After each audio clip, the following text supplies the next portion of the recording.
All right, welcome to the first edition of Movie Killers, the podcast where we discuss not so much plot holes or continuity issues. Well, we'll go into those.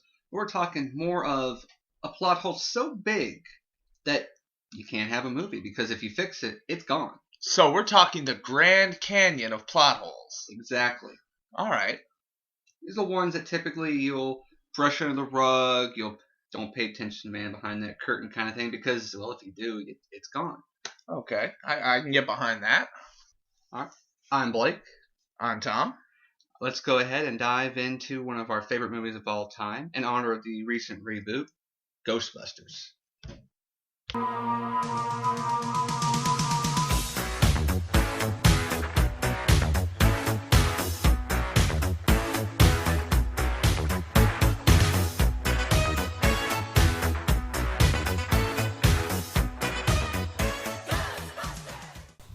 With the reboot out, and of course we all love it, I figured, Tom, what should we do the first one on? Wait, we all love it? Well, I loved it. Okay, anyway, I believe Ghostbusters is what we're going to be Okay. doing. The original two, and if we have time, we'll handle the third one. Dip into the third one? Okay, Yes. yeah, with the girls. All right, I like it. So, what's the gaping plot hole, Tom? What is wrong with Ghostbusters, the original? Oh, Ghostbusters, that one's easy. How do you make an unlicensed nuclear accelerator with absolutely no radioactive spill-off, no negative effects to the human body, Or the environment. completely self-contained to a backpack, and not sell that as an energy source? And they did need money. You're right. That is... I mean, You fix that, they don't have to worry about busting I hate to ghosts. say it, but you sell one of those, you probably could have funded the entire Ghostbuster franchise. But what about reverse engineering? Once someone took their stuff and made their own team. Well, you see, that's the beauty of it, is I don't really feel that matters, because once you sell the initial product and you get the patent for it, you can reverse engineer all you like. They'll be paying you dividends in the end. Even Venkman's got to know that. That's true, and he did. First one he said was franchising. But you are Franchised rights alone will make us rich beyond our wildest dreams. But you are right. That would be the gaping plot hole. Not just a little minor bump in a movie or inconsistent with the lore. That is straight up, if they were to have done that, there would have been combusting ghosts, most likely, because they would have been rich. As we saw in the second movie, you know, Egon was doing his own research group after they did all their stuff with Ghostbusters. Ray opened his own occult shop. And Peter became a host of a TV show. Yeah. So clearly they did well, and you're right, they could have done that in the very first movie, and then we wouldn't have had the Ghostbusters. Yep, would have been perfect. So, okay. That's true. Now, let's see. Is there any way that that's maybe not be? Can you think of any counter-argument? Because, let's see. Oh, you want me to play devil's advocate No, to I'm myself? going to try that. Oh, Okay, okay. so you're saying that's indeed what really is the gaping plot hole. So, let's see if I can fix that without breaking the movie. So, an unlicensed nuclear accelerator on a backpack. Could that be harnessed to a power source? Well, clearly, has a half-life of 5,000 years. It would come down to, and I did some research on radioactive materials. Now, I'm sure any chemist major probably knows more isotopes than I do. But a general list, the closest material is americium, I think it's pronounced. It's not exactly 5,000, but it comes close. Now, I don't know how readily available that can be or be made. Clearly, these three got it enough to make 4 different packs. It may be some to spare. But could it produce enough wattage to power up at least a home or a city or a district? Okay. And maybe that might be why. Because in the new movie, you know, they were just starting out and they were still developing it, which might be why that didn't happen. That wasn't an issue in the new one. But in the old one, you are right. It was too loose and open that... I think you're right. I don't think if they had just done that, they would have been Ghostbusters. So, yeah. Movie's gone. Exactly. But okay. You know, that's There's fine. more than one of those, I'm sure. Alright. Okay. Like, okay. The biggest conflict in the movie being William Atherton's character, which is Walter Peck. Yeah, the EPA agent. Yeah, okay. Okay. If he had just let him look downstairs, showed him that there were no noxious chemicals, he'd have no grounds to go get a warrant to search the premises. They would have been able to shut off the grid. They would not have released all the ghosts, and then I don't believe Gozer would have been able to appear. That is true. Now, to be fair, because I know there's a debate online where who was in the right, Venkman or Peck.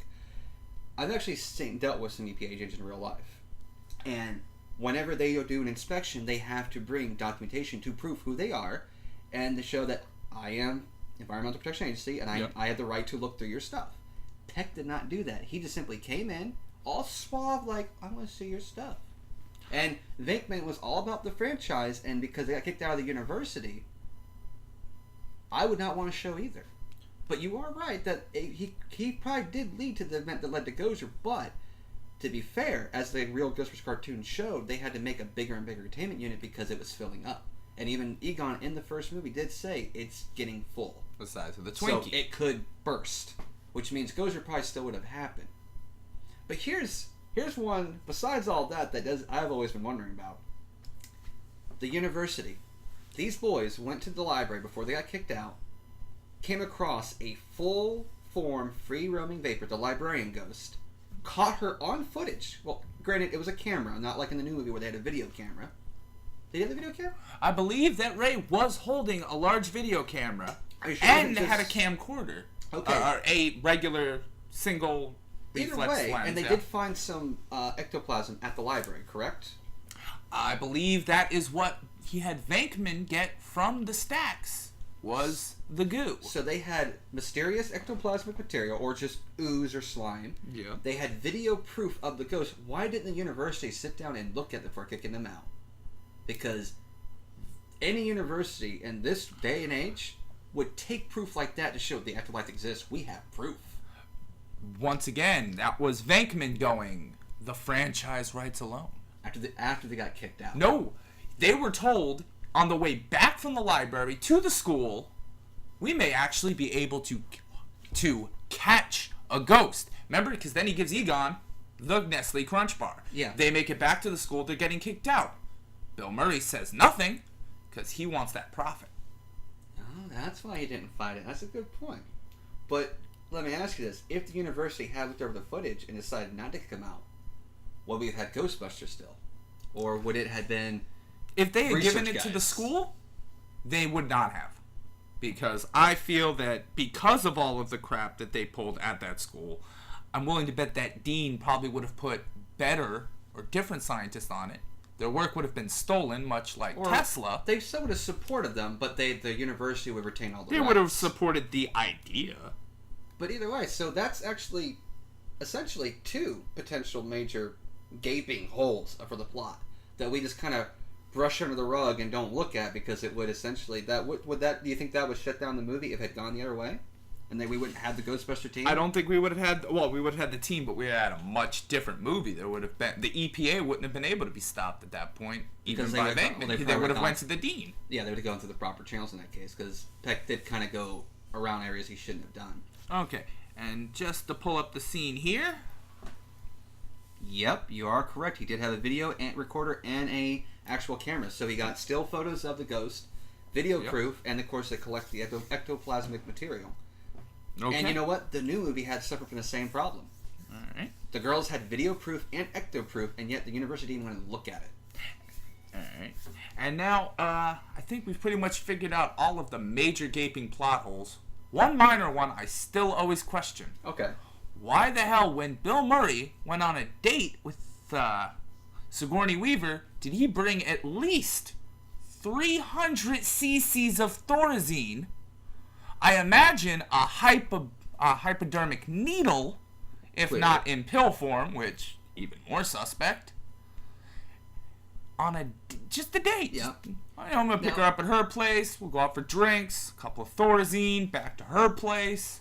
Now, because he was a Ghostbuster and not a practicing psychologist of any type of field, Parapsychologist. Yeah, even then, but still, if he was a psychologist, I could see him having drugs like that at hand, not on him, accessible.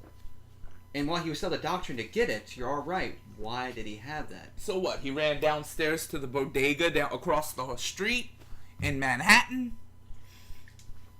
I seriously doubt you can find that at your local pharmacy. You can. Thorazine is regularly common thing to stabilize mood, calm people down. 300 cc's a bit much, but if he's a doctor who has a prescription pad, he could be able to write himself a prescription for it. Actually, I think I have an answer for that. All right. If you are correct in that you can get at least a good supply of that as a doctor at their local pharmacy, and you could get an emergency refill or a supply of it, I could actually see he goes up there, he meets Dana, and finds out she's possessed. Even though he may seem the most skeptical of the group, he does believe in what they're seeing. Okay. He may have realized, okay, this is not a multi-personality, because remember, it did shift after he talked to her and Zool and tried to get Dana to come out and realize, okay, it's not a multi-personality disorder. He might have went back down, got the drugs, went back up, because remember, she wouldn't leave the apartment. She was waiting for the gate or the keymaster, because she was the gatekeeper. Yeah, Vince Clortho. So he might have just went down the street, got the stuff, went up there, knocked her out, so she would not leave or not do anything with Vince Clortho. Yeah. Keymaster. That actually might explain it. Assuming that in that time period that correctly, a doctor of psychology could indeed get that, at least that much. If not, he probably had a little more. But I know it seems more like date rape, but I think actually that might be what really happened. Okay. I can accept that argument. It's still very suspect that he'd be walking around with his prescription pad, though. I'm just saying, prescription pad. Just don't let me pull this out here, alright? Yeah, and like I said, considering he's not actually a practicing psychologist, he just has a degree in the doctorate, technically. Yeah, as long as he's got the doctorate, he then can again, get the prescription we don't know. Maybe Peter Venkman, the character, was using some drugs recreationally when he wanted to. Well, he was the more social of the group, so maybe that's why he was greasing the wheels. That pad on him all times. I don't know, but those are little details that could go either way. Now, here's one that I kind of look at, like the crossing the streams. As much as it's a classic moment, and I believe it was actually unscripted originally, that was added in. Complete protonic reversal, right? Protonic, yeah. Protonic, yes. Yes, thank you. The way they were taking down Slimer, those streams should have at least at some point had crisscrossed. So that would have been a problem in itself. Now, maybe they're supposed, when you focus it, like they did in the end with Gozer, where all of them were right in this tight bundle, but it really would have done that? Or then that catastrophic? Or was that more or less I was going to get to this when we started doing the second movie, because to me, that part of the movie, of the last one, of the first one, kind of spoils, kind of a big plot hole in the second one, in that complete protonic reversal. Mm-hmm. Only thing that will stop complete protonic reversal is being covered in marshmallow.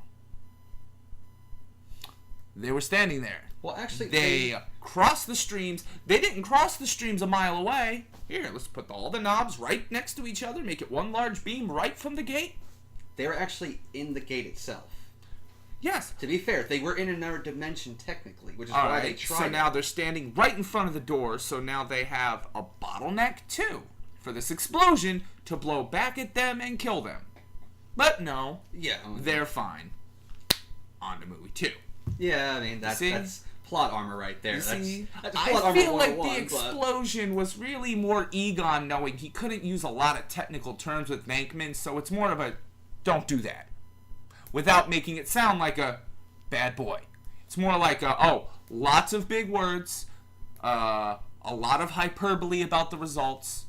Scary results, and yeah, okay. It's going to cause a large explosion in this tight little room that we're all in that'll make the roof cave in and land on our head. But to be fair, the proton stream being positively charged, going out constantly, even though it would, let's say it does truly cause that, and with the dimension being like that, it could go forward and have a minor blowback, which could explain why they would survive it. Here's theory. Okay. Just one that popped into my head here is, okay, 2 streams meet. Yeah. They connect. You remember how you can shorten or thin and widen your stream? Yeah, you can adjust the output and the frequency. You shorten your stream, you can melt my face off. They do more of that in the real Ghostbusters, but they did do it in the movies. If one would wider than the other one, it might push the current reversing into the other person's proton pack, thus you're going to melt my face off. It was going to make his stream go wider while his nozzle was made to be thinner. And Venkman's character would turn it all the way up, which is why Egon and it would explode Egon's pack. Okay, that would be a valid... Why they would exaggerate the whole don't cross the streams. Why it could still have a blowback. Or maybe that's why it wasn't an exaggeration. And why it didn't blow back on them, because with all 4 going 1... at the same adjustments. Everything was now funneled instead of your stream meeting my stream from this far away, from 10 feet away, making a U. It wasn't making the arch, basically. I can go with that. Yeah. All right. Well, okay. I mean, cross room is the only thing that really bugged me out near the rest of the movie. Besides, I can't think of anything else at the moment. Is there anything else in the first Ghostbusters that you think would not be? It's more of a kind of overlooked, maybe a minor one, but still kind of like a just easily looked over kind of plot issue. I have a bunch of minor plot issues with almost every movie, but my personal favorite is we pick up a guy. He says he's Vince Clortho, the keymaster of Gozer. Mm-hmm. He's out front of a restaurant. He's acting crazy. He's talking to animals. He very clearly has delusions. Should we take him to the local insane asylum? Have him seen by a psychiatrist? Nah, we'll just drop him off at the Ghostbusters. Things will be fine. You're right. The cops did bring him there instead of going anywhere else. Yeah, it's like, hey, yeah, we know you like to deal with this stuff. Yeah, bring him in.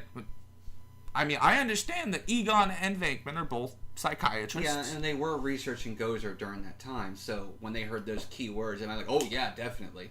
But you are right. Why did the police bring him there? You know, are you picking up or dropping off? Dropping off. Great line. Yeah. But we will be getting back to that character if we do the new movie this evening. Okay. What? Any politics? Oh, of course. Okay. All right. No, that is actually that's an error one because unless that cop, unless there was an earlier scene that was not going to be included because the first movie essentially was for a while them doing a highlight of them catching many ghosts.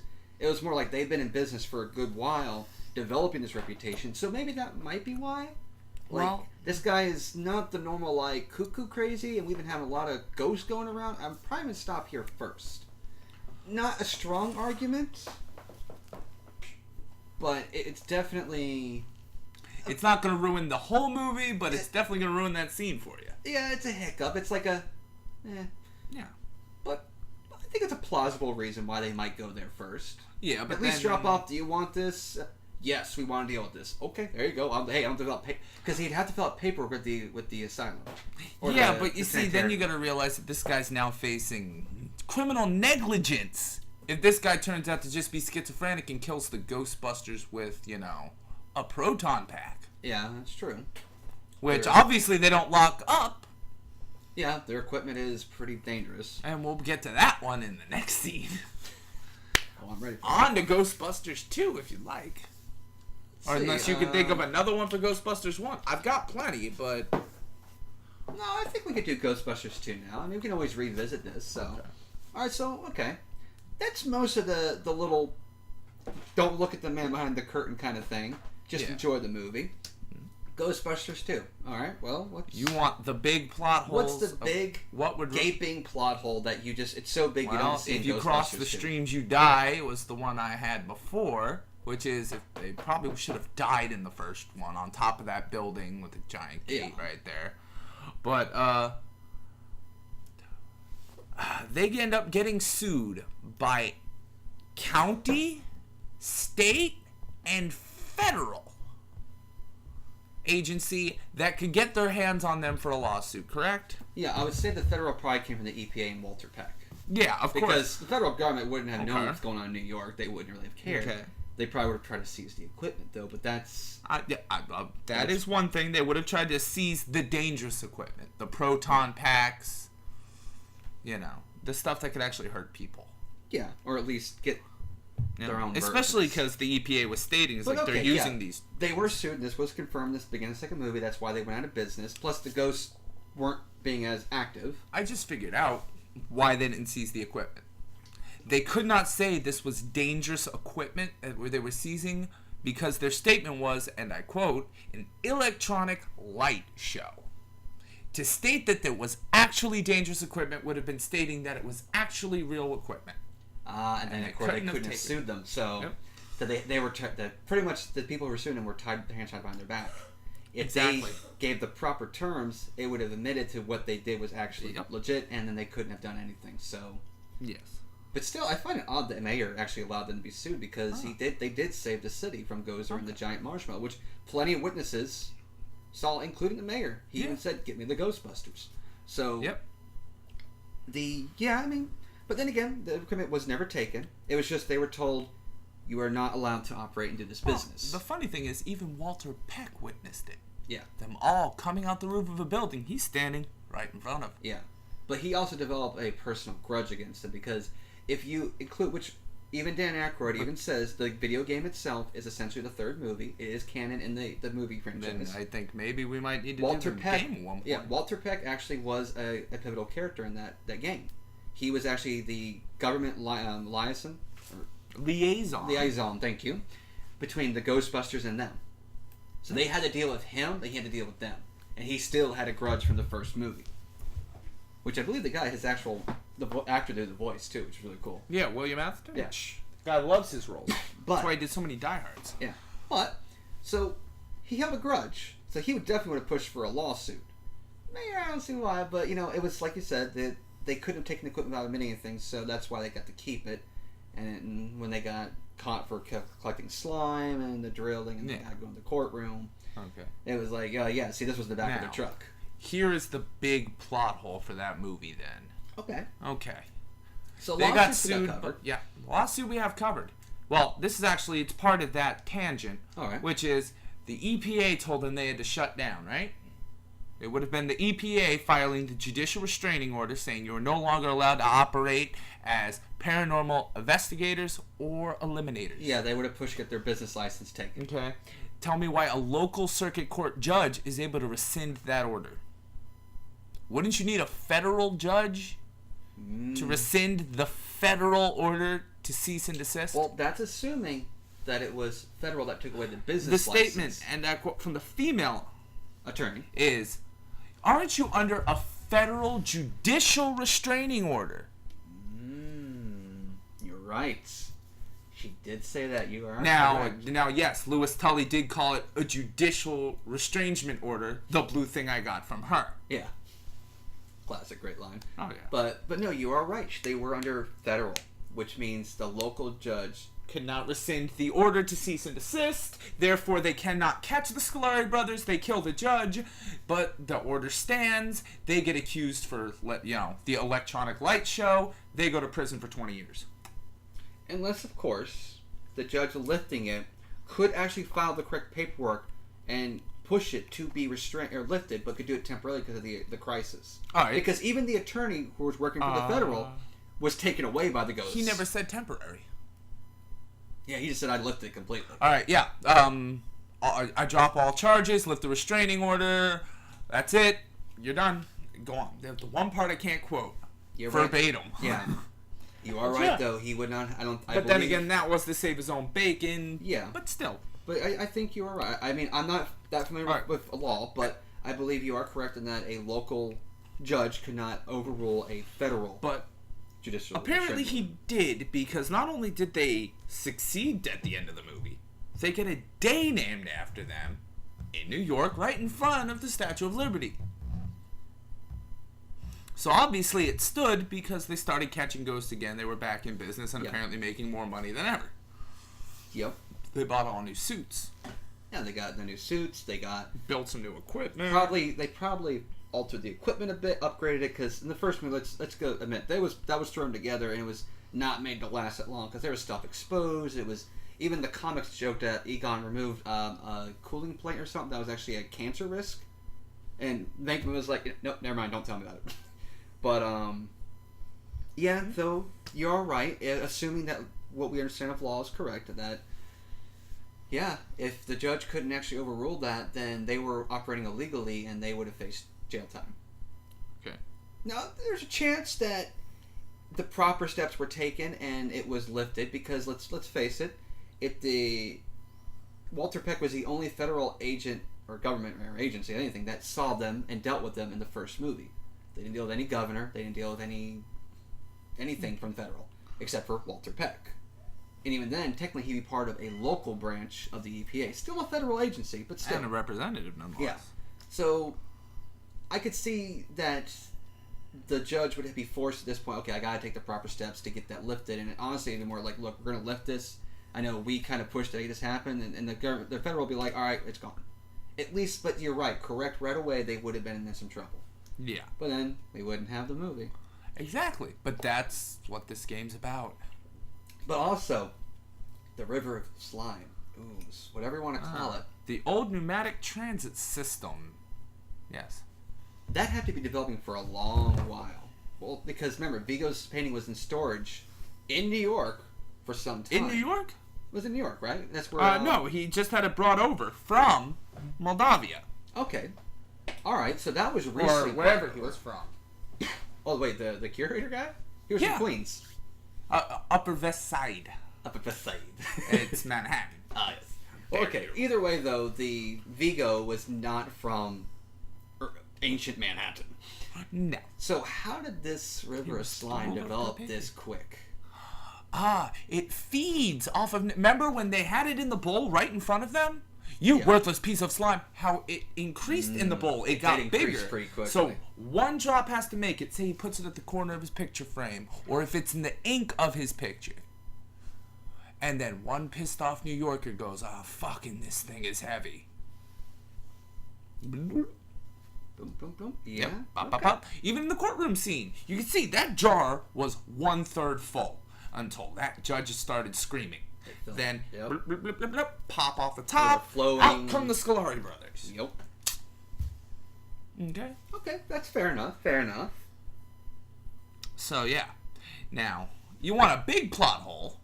I do. I Who's like it. all right, these ghosts can interact with living things. Yeah, I mean, clearly. They human, can not just humans. They can but be intangible and tangible when they choose. All right.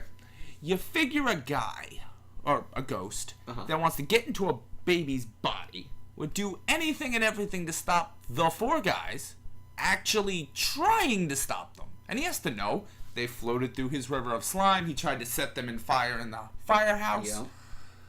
Figure they would have sent something to at least slow down the Statue of Liberty. And don't tell me you don't realize your own slime's being used to power a national monument.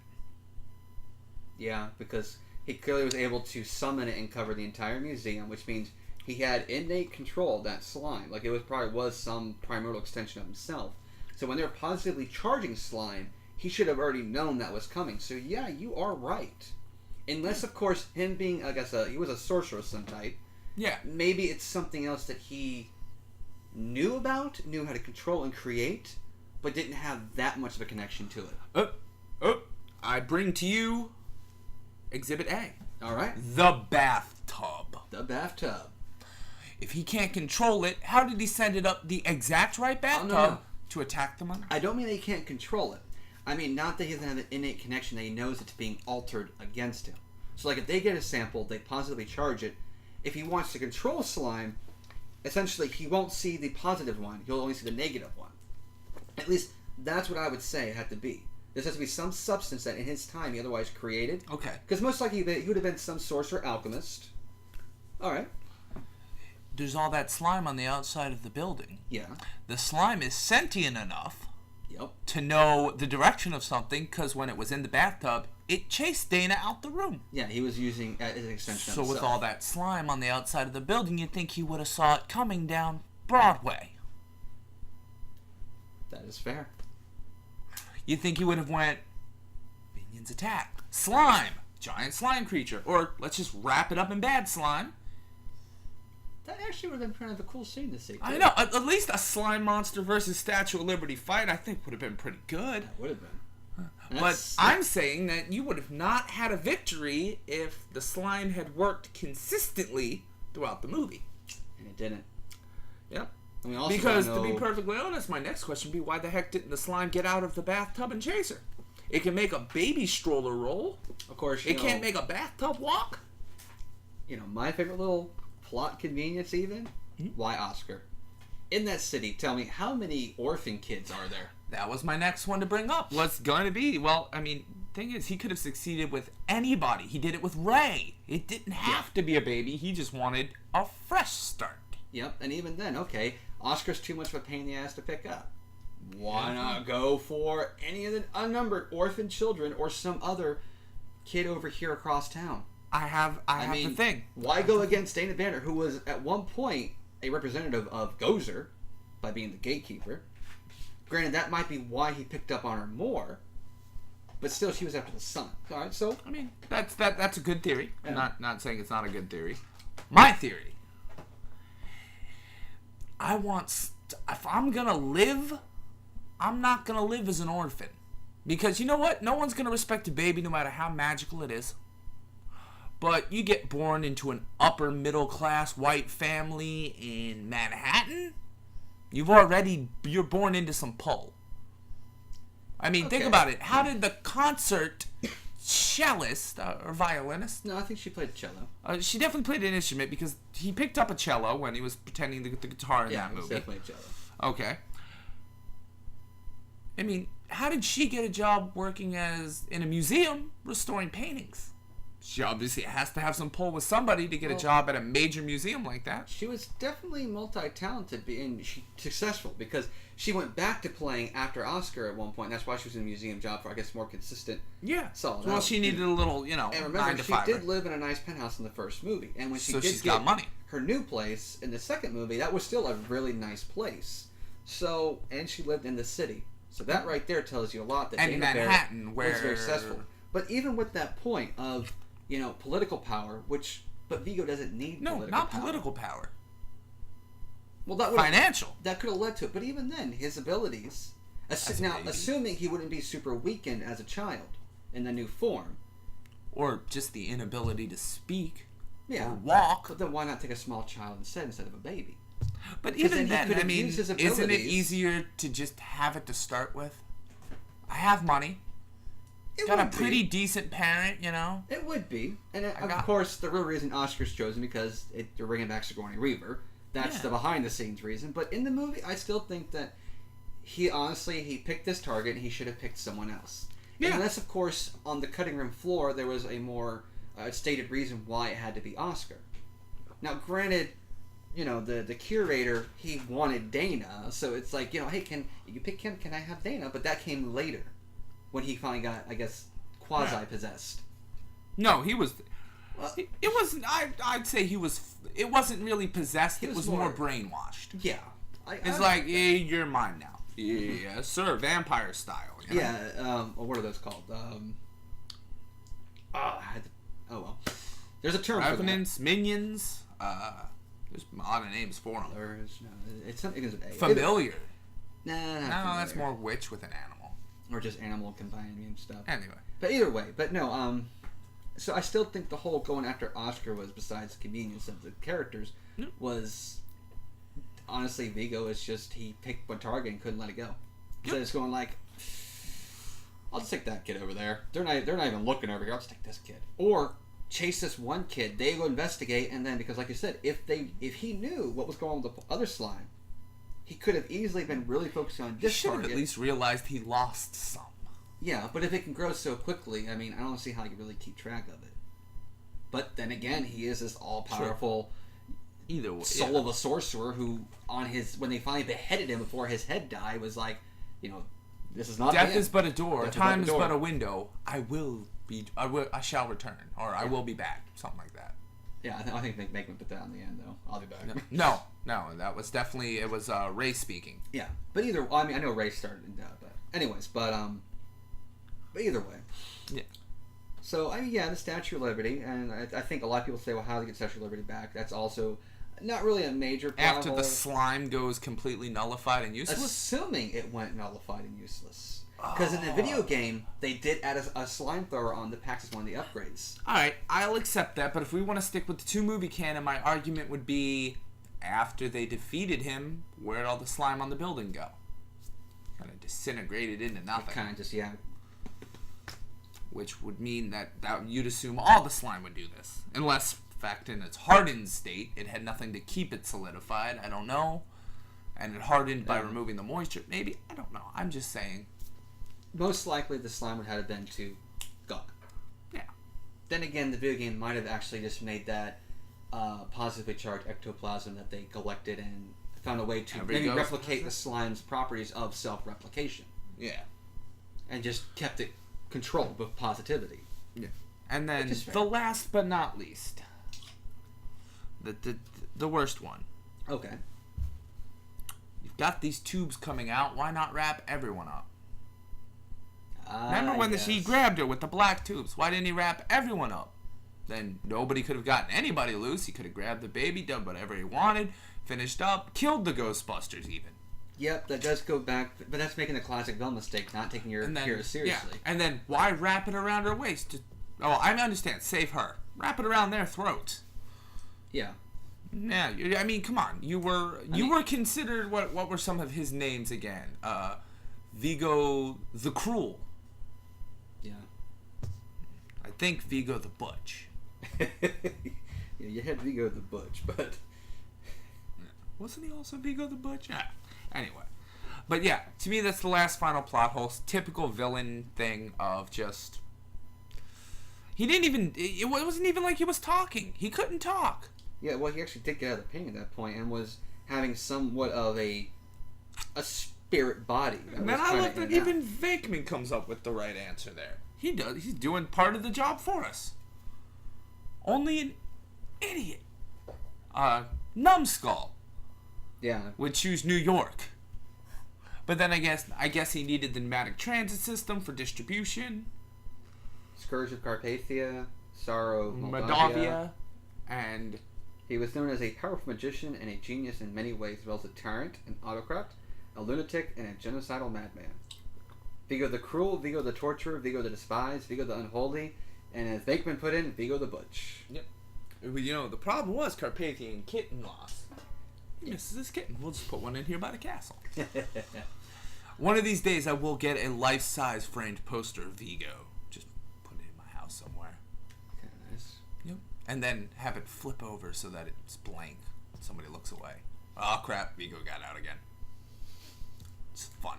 Let's see. Ghostbusters 2. Anything else? Ghostbusters. Oh, well, like I said, dude, I can go for days on these movies. I've seen them so many times, it's not even funny. Okay, well, we already went over, you know, Vigo not really stopping the heroes. Why? One of my favorite ones is why the... Alright, this one would be the easiest. Okay. Why the fuck did he send Janos Poha, dressed like a maid, pushing a stroller to go pick up the baby? Could have sent any number of ghosts, any amount of slime through a drain. Could have sent... Apparently he could have had Janos bring anybody in and just glimmer them. Yeah. Nah, you're mine now, too. It's kind of like what the new movie kind of did, but then he didn't use it. It was... Yeah, but I mean, if he had not sent Janos, they never would have known it was happening at the museum. Or at least they wouldn't have gotten to it that quickly. But he wanted Dana. He wanted her to be there. He wanted her to willingly take him to be the mother of the new world ruler. No. Janos just wanted him to be the wife. Yeah, no, Janos wanted her. He never cared. Vigo didn't care, but he said, Vigo, I'll do whatever, just can I have her? Yeah. So Vigo indulged in his little request to pretty much be known, it's me, Dana, come get him, so he should go to the museum. Yeah. Even though he could have just waited to get her, and then when the baby's possessed, but then again, that might come down to maybe Vigo would have been weakened in the new form and not have full access to his abilities yet. Yeah, but we don't know that because we don't know all the rules for Vigo. Yeah. But all I'm saying is, if he had not sent Janos, the only clue would have been the River of Slime leads under the museum. But then again, that River of Slime lead under many places. Yeah. I mean, that could be the starting point, or the ending point. They would have gotten a call that the museum's covered in a large dome with slime. And then, my second question. Where the heck was the slime originating? They knew where it ended. It ended right under the museum. Where did it start? You think that would have been a question they would ask? It was flowing pretty well, too. You are. Yeah, I mean, it had a good current. It had a very good current. The fact that they threw a weight down and it pulled them in, yeah. But then again, that could be supernatural at best. But still, it was moving for something as thick as slime. Yeah, basically, it's like there was a waterfall at some point, and it's just constantly... Yeah. Or it's just maybe constantly doing a circle, so I don't know. Here's one that I always kind of got bothered was the Statue of Liberty, right? They covered the entire interior, hook up a basic arcade controller. That's not my problem. Nintendo.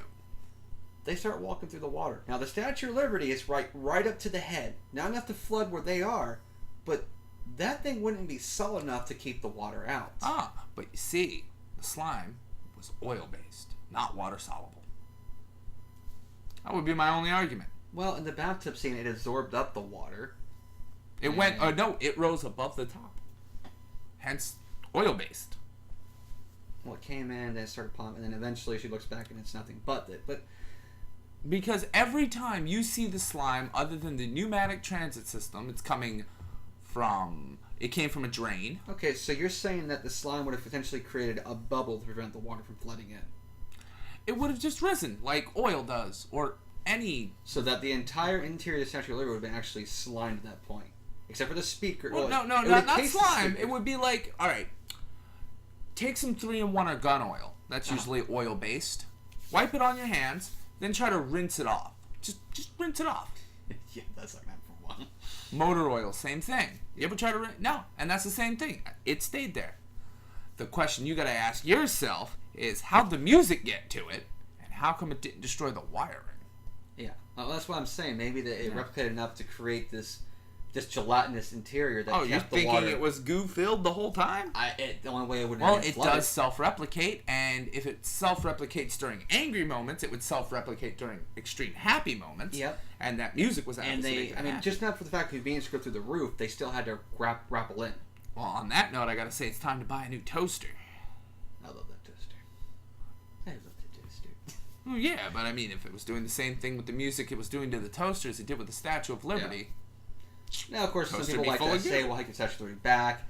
I've always said that's easy. Otherwise they walked it back before the slime lost its properties, or they just simply disassembled and reassembled this on the I'm island. just saying is that, I mean, if the state of New York sued him for blowing the top three stories off a building, moving the Statue of Liberty is probably going to get a lawyer uppity. Well, taking the video game as being the third movie in continuation of the original movies, it was stated at the beginning of the game that after the Vigo incident, the mayors put in a law in place that pretty much made them a public service, and that the insurance in the state would pay for all the bills so they could do their job.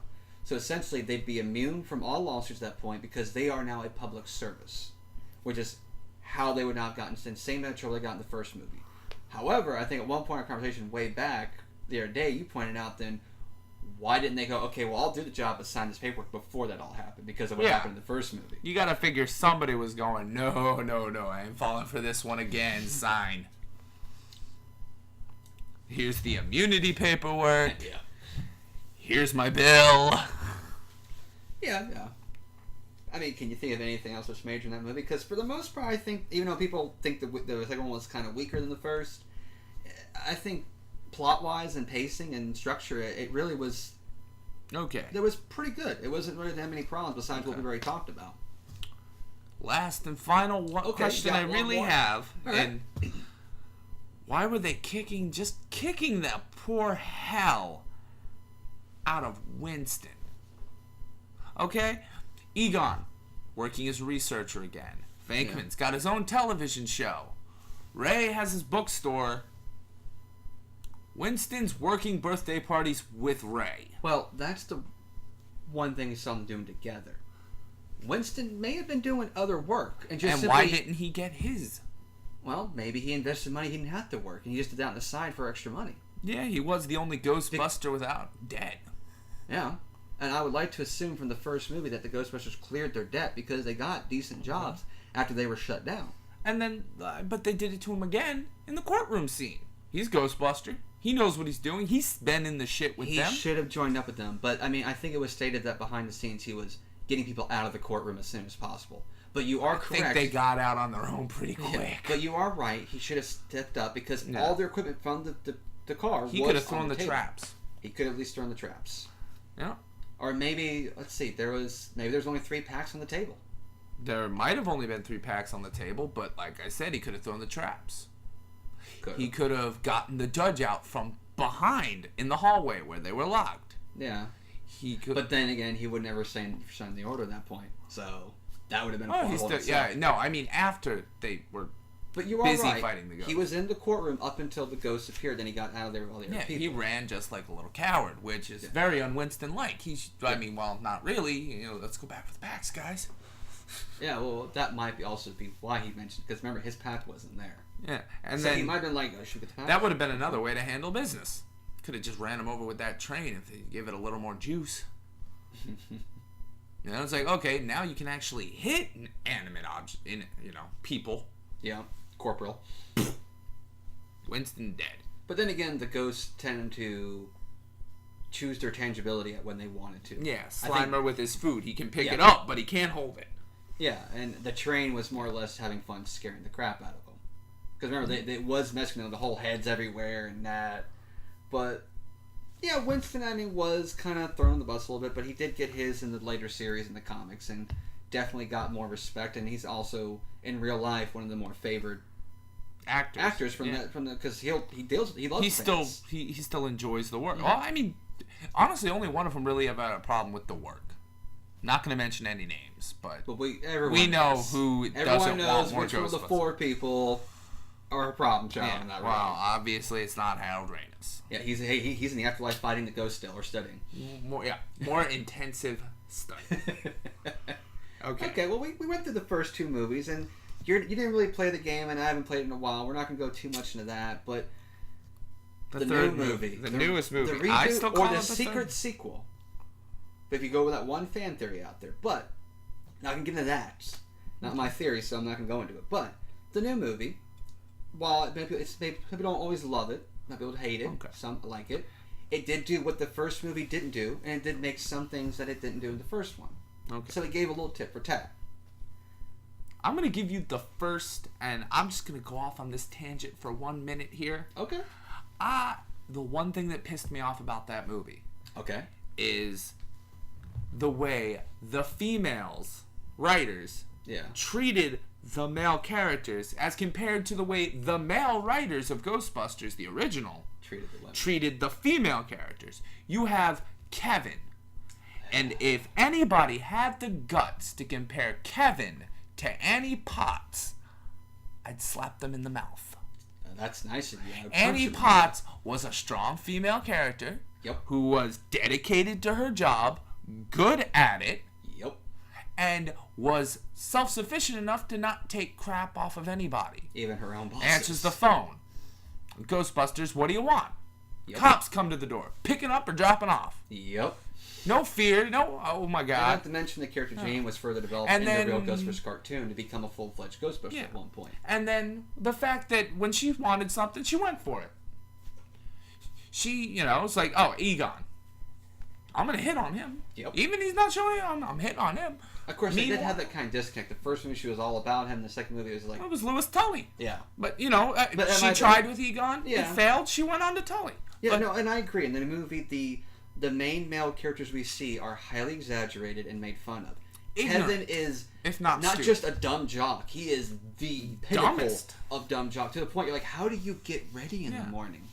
Kevin, how do you even know what you're doing? Okay. And granted, he was funny. His character was fun to watch, but you're right. The exaggeration was just out of hand. But, I mean, if you want to really nitpick the movie, the one thing I really was like, come on, was the crotch shot on the ghost Rowan form, the giant. It's like, he doesn't even have that. And it's all like, oh. Yeah. But you are correct. The mayor looked like he was an idiot. Yeah. The dean of the,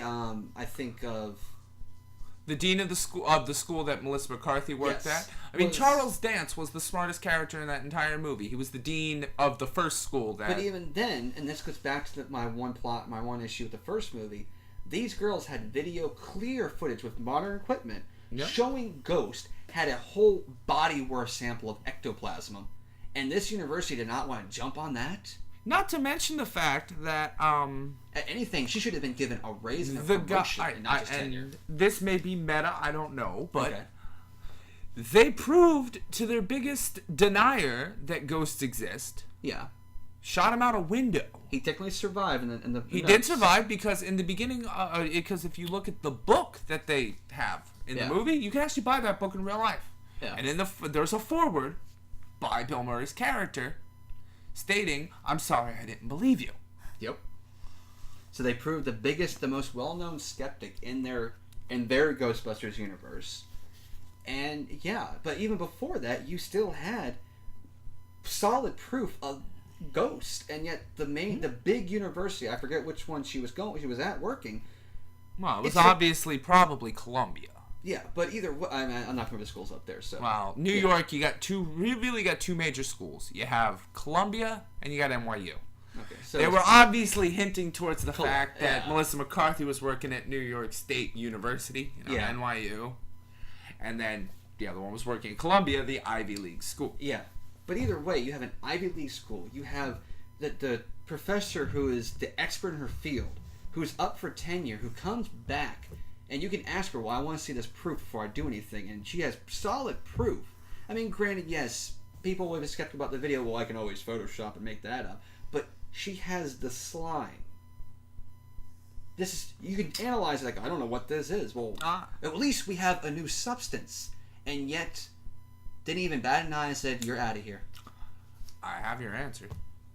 Okay. It just came to me. Imagine you are the dean of the school. You're sitting here and be like, oh my god, I can't believe it. They actually have real footage of ghosts. And then two guys in black suits walk into your office and go, listen, if you don't fire this person so we can discredit them That's right. to the media. I forgot about them in the movie. They were doing that against them. Yeah, two more dumb male characters in a movie full of dumb male characters. Were they National Guard or something? Or they didn't. They were a secret. They were obviously some type of government agency. A federal agency of some type. But yeah. But they came in and said, "Hey, we got to discredit this person." But you're gonna forget about Homeland Security. I think they were. That's what I was thinking of. Two dumb male characters in a movie full of dumb male characters. You managed to forget a few. Yeah, and that's one of the weaker points of that movie, and that kind of ate right into all the plot points. But granted, you did fix the one that I thought would kill the movie. It was not addressed. But you're right. That is a valid reason that they stepped in to make the look. You're not going to accept this. I see. You're going to lose all your special funding if you do. Now, my question. Okay. Is, and this one doesn't really ruin the movie. It kind of strengthens the movie. It would have if they had addressed it this way. Okay. Why the hell did they give a single crap about what the mayor, the federal government, or anybody thought? I thought they were independent and private. Why would they have cared about the government agency? They're not trying to get government funding. I can actually tell you why. I got an answer for this one. Yeah. Okay, unlike the original crew, Bill Murray and the gang, these girls were just recently had grant support, no problem, and the equipment they had, she stole from her university. So they were hoping to get back that funding because they were setting up their own, investigation research center, but not looking to bust ghosts. They were like, hey, if we can contain and give further proof, this is great. Granted, they caught a ghost in the movie finally, and they contained it, and they had to recatch it. But they only did it once. They didn't even catch it again. They just destroyed it in the fight. Yeah. Well, we don't know actually. They don't know if he got sucked into. He probably did. But either way, the point being, they wanted the public. They wanted look, we want to be known that we're doing this right. But and they were willing to work with the mayor. But when they kept seeing how they were getting dissed, and they were like, we can't do our job this way, so they had a conflict. Honestly, though, that to me just goes off the whole idea that if you do just do what you love, and you'll be happy. Stop worrying about. You figure they wouldn't have cared what the mayor thought. But they didn't. They were still getting calls, even with the mayor saying shit was fake. They didn't get that mentality really to the end. They didn't solidify that mentality. They still really wanted that. Well, they didn't care what the dean of the school said. Well, he just fired them. Okay, we'll keep working, starting our own business. Yeah. They didn't care what the mayor said the first time. Why would they care the second time? They didn't care what Holmes said. Like, yeah, we're going to tell people you're full of crap. Fine. Who cares? You guys aren't the ones paying me. Yeah. You don't sign my check, and to be perfectly honest, you have no sway over the legitimate scientific community. Yeah. If they had walked up to any legitimate paranormal researcher like them, showed them their proof, they would have gotten their praise there. Yeah. They could have got private funding from literally any of the overly rich people they had caught ghosts for. There was an entire concert hall full of people. Yeah. You figure at some point they're going to go, well, somebody's going to go give them funding, even with the state of New York not recognizing. Yeah. But, also, they weren't really looking for franchise rights and all that. They were looking just to do the job. Well, so that is the mentality difference, which is why they didn't really care about that. They were just like, we just want to do it. Okay, you want to give it a rap, that's fine.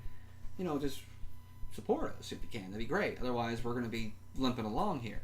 I mean, granted, Holtzman's character was all about using whatever she could get hands on to improve the equipment. And Yeah. I did like the way they redid the equipment. It was very nice. Yeah, it was much sleeker. I still prefer the original trap. That's just, I like the wheels. I like and I like the Ghostbusters Extreme traps myself. So everybody's got a nice. preference. Yeah, everyone does. I like the yellow circular. But I think definitely the biggest gamble in the movie was the villain Rowan. He planned out like, well, if I do this, and I die here, I'll come back as a powerful ghost. You hope. You hope. Now, some can argue, well, he was manipulating the ley lines. He was right at the center. It should make this happen. But what if a different entity was really going to... See, I was really hoping to have a different entity control and everything. Especially in the whole battle at Times Square. Yeah. Where that, as I call it, the ringleader ghost, but in reality it was just like Uncle Sam type Stilts guy from the past. But he seemed to be controlling and sending the ghost to fight them and not Rowan. Yeah. It was very general-like, yeah. Of course, we want to go into minor plot holes. Why didn't Rowan just freeze the girls too and I win? Yeah. And if you want to get into minor plot holes, why didn't they just remove the big switch to turn the machine back on? Stop any collaborators who might have still been alive if you wanted to go with the logical thought. They were kind of shoot out of the room immediately. So much so they left behind their own PKE meter. They didn't get a chance to disable the equipment. Which would have been smarter, but... I mean, it... Well, I mean, to be perfectly honest, they could have just told anybody, hey, you might want to make sure they can't turn the machine back on. Yeah. I mean... Should have. Yeah. But then again, they got a little hysterical at times, and... It's close, but I wouldn't say it's a gaping plot to the point where it's like... It's too easily explained, well, they just got pushed out, no one decided to do it, and not to mention it made the male authorities look like complete idiots, which... Well, they did that with the writing. Yeah, that was unfortunate. Yeah. But no, and then, I mean, I love the nods to the original movies, love the characters that the original characters played.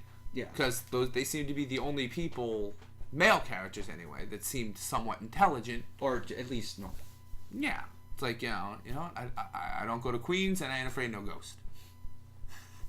Well, I think it's Chinatown. We'll have to check that out later. Yeah, but he called out the Class 4 free-roaming vapor, and... Yeah, you knew what a Class 4 free-roaming vapor... I don't take freaks, I don't go to Chinatown, and I ain't afraid of no ghosts. But I just like to have Slimer in there, and it was a lot of fun with that. Yeah. But, I mean, overall, besides the biased writing in that movie... big plot holes you want? I mean, we pretty much... The few points we threw out, you kind of filled it without breaking the movie. Is there any major plot hole you can think of for the new Ghostbusters, the 2016 reboot? Other than the fact that even a minor university has no idea that funds are being funneled into a program he thought he discontinued? Therefore, they wouldn't have been able to continue their research and build their mechanical items? But that's a reflection of just being a male stupid authority figure. That's not really much because of the writing. Yeah, alright. I'd still say that's a major plot hole. Granted, you wouldn't have someone that dumb running a university, but if you're simply running the budget and you're not told to shut down this program, it's still going to keep going. Okay. Like you said, I thought I shut this down. He apparently didn't sign that one dotted line he had to sign. So I can even though, they exaggerated the male authority to the idiots, I can actually accept why she was still getting funding without him realizing, because he just didn't do it right, which would be reflective of him being a stupid idiot. Because he his actually was the one out of the males exaggerated that was the least exaggerated. He's like, I got this job through an inheritance. He flipped them off, didn't he? Yeah, he was. I didn't say he was mature. I'm just saying that he admitted that he got the job essentially through an inheritance. Yeah. So it was like, hey, I got it. So. Yeah, I got this job. I thought I shut down your program. Well, I need to do that right now. I guess I didn't sign that form. So, like I said, realistic, but I mean, it's not likely, but it's not that improbable. Okay. But I can't really think of the new movie any major gaping plot holes besides some of the gambles the characters took. But it's still look, he took a gamble. Otherwise, he died, and he doesn't worry about being depressed, or he succeeds. Okay. Only plot hole I can come up with. Okay. He knew the Ghostbusters were trying to stop him. Yeah.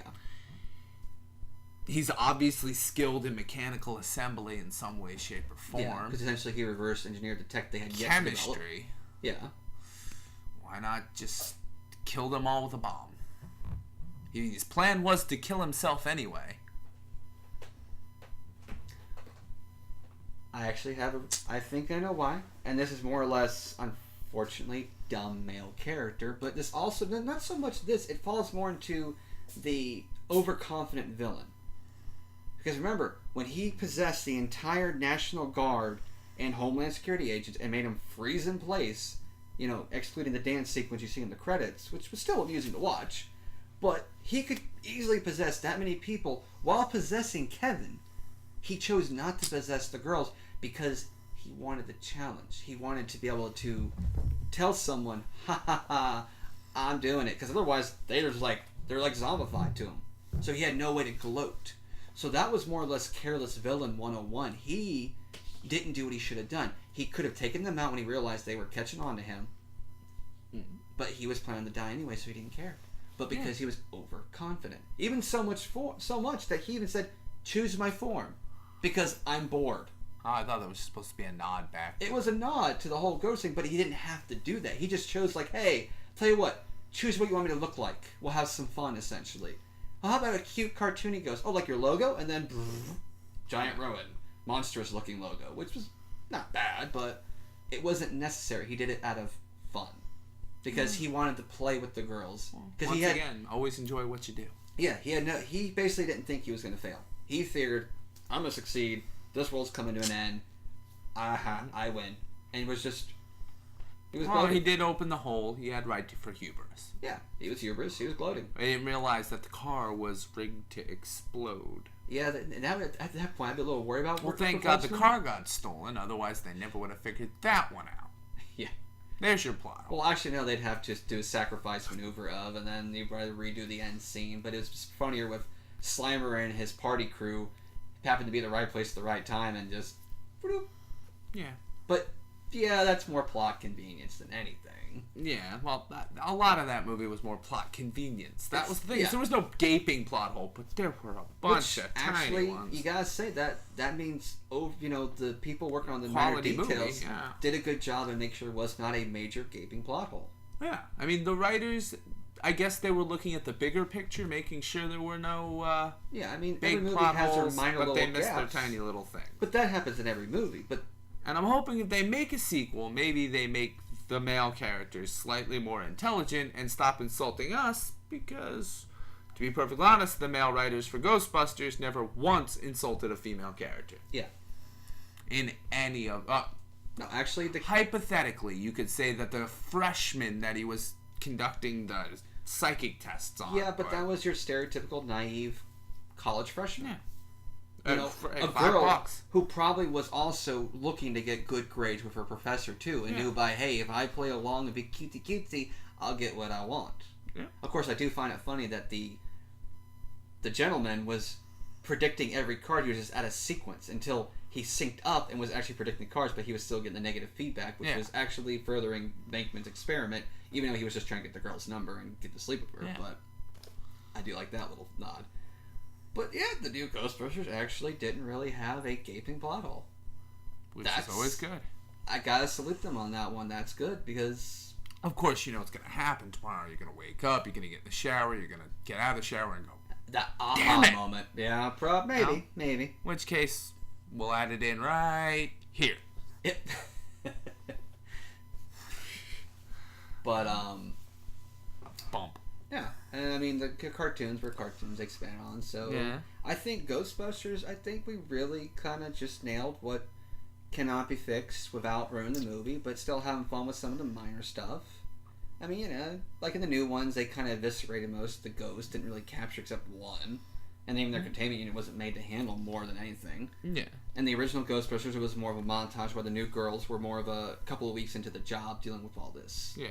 So, although I did come up with one question. Okay. Just one minor one that just popped into my head here. Right, about the first one, nonetheless. Okay, about the original Ghostbusters, first movie. The Ghostbusters hadn't went up there. Who would have chose the Destroyer? Who would have chose the Destroyer for Gozer? Yeah. None of the people down there heard it. It was up there on the top of the building. Picked the form of the Destroyer. Oh, I get it. Yeah. They hadn't gone up there. Gozer had been waiting around for a while for someone to show up. You're right. Come on. That kind of little stipulation. Some blonde would have walked out of Louis Tully's apartment and go, "Anybody have an aspirin?" "You have chosen." Also, the Keymaster and Gatekeeper were essentially neighbors. Yeah. It was just by luck the fact that he ran and the dog chased him. It wasn't by luck. It was the resident of this apartment and that apartment. Well, I mean, It was because they said the architect was the guy who came up with this. So he said, true. This apartment, that apartment. The fact that they were both one male, one female worked out quite well. Yeah, well, I mean, the dog possesses eventually to take on that form. It wouldn't have mattered. But I'm just saying, it's hard to open the door with 2 locks, and it's even harder to open a key with another key. Yeah, that's true. But, yeah.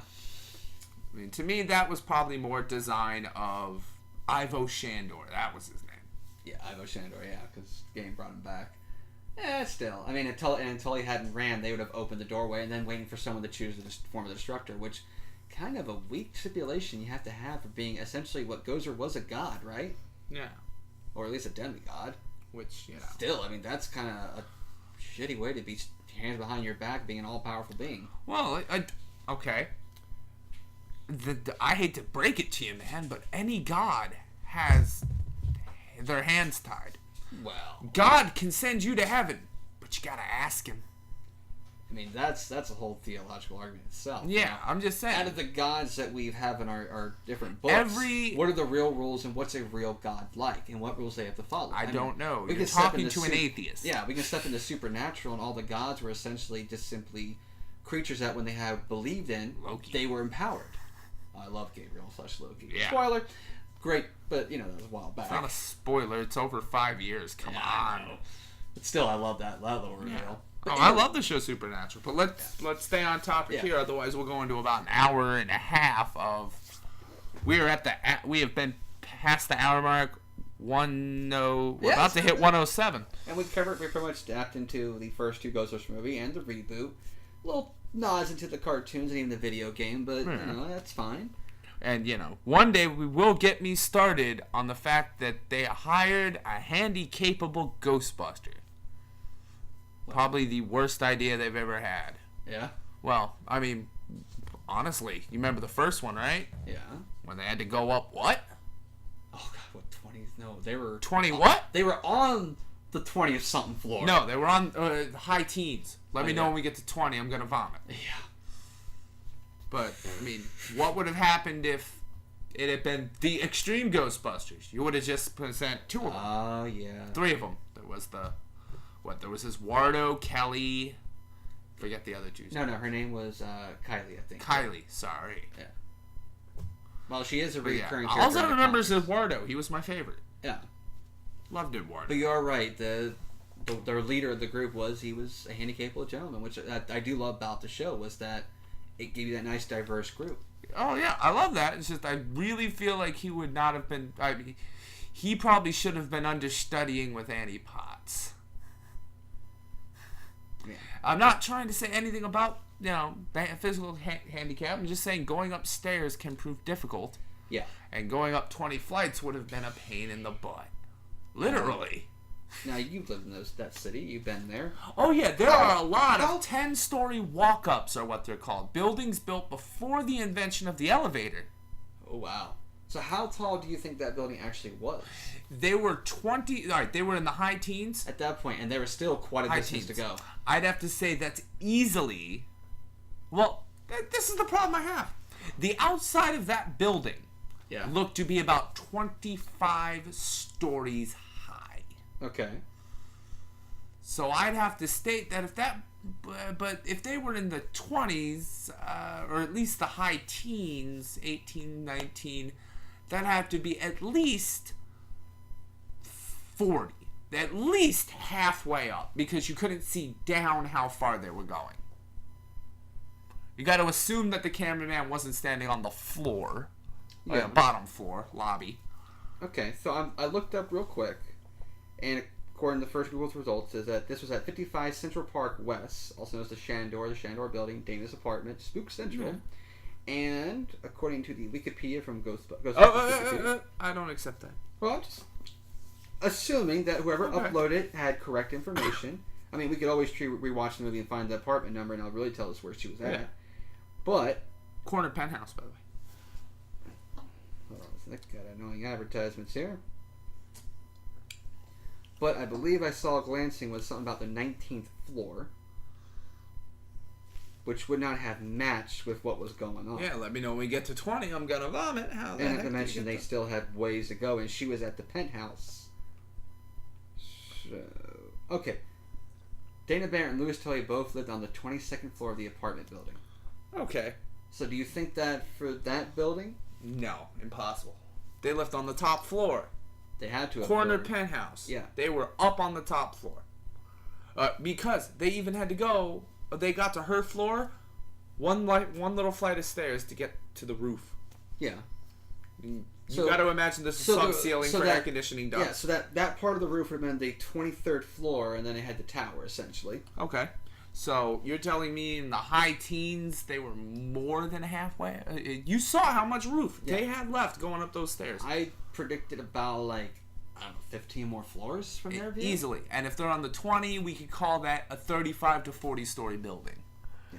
There are a couple of little So, flip-flops there. yeah, that's a minor little detail screw-up. Not enough to kill the movie, but it's definitely an inconsistency. Still a nice little nod and little fun poke at with that, because... Heck, I just thought of that. I was like, oh, wow, that doesn't really add up. Yeah. But then again, always watching it, seeing the transition from her apartment to where Gozer is, it's like, that seemed like there was a jump. Yeah. Which also means there was some apartments that weren't there for that stairwell to even be there. And I really wish I could have seen that movie the way they originally envisioned it, where the bad guy would have been Pee Wee Herman. Oh, yeah? The original bad guy for that was supposed to be tall, skinny, be wearing a suit, and they wanted to get Paul Rubens to play him. Yeah. If you put Paul Rubens tall, skinny, in a gray suit, you've got Pee Wee Herman.